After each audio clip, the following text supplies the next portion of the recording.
Hi everyone. So I just finished watching the Seven Secrets of the greatest speakers in history, and here are my thoughts and what I want to share.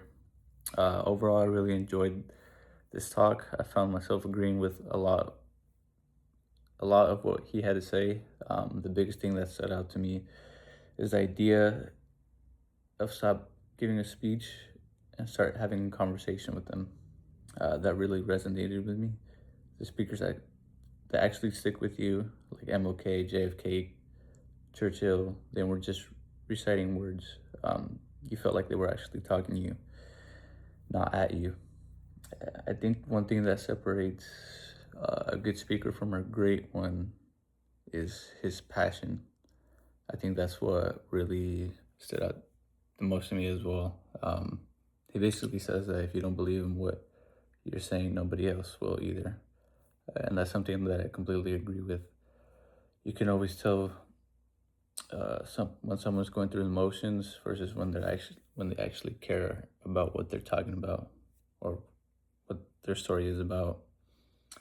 Um, One thing that I push back a little bit is when on one of his secrets is that when he mentions to be authentic, I think that would be pretty easy when you're with a smaller group and not a lot of people.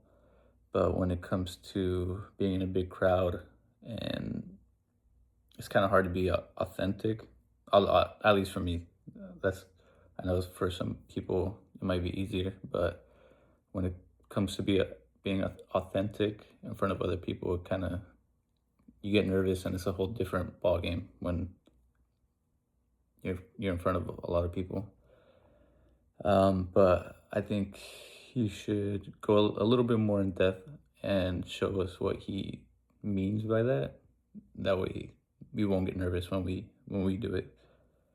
Um, but as far as something that I need to work on is slowing down.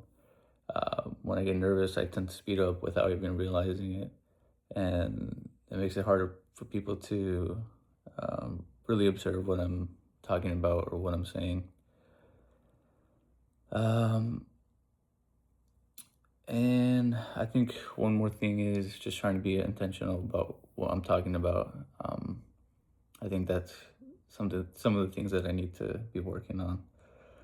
Um, but other than that, I think that this TED Talk was really great, and I think it really helps. It helps me when I'm about to give my next speech. But yeah, thank you.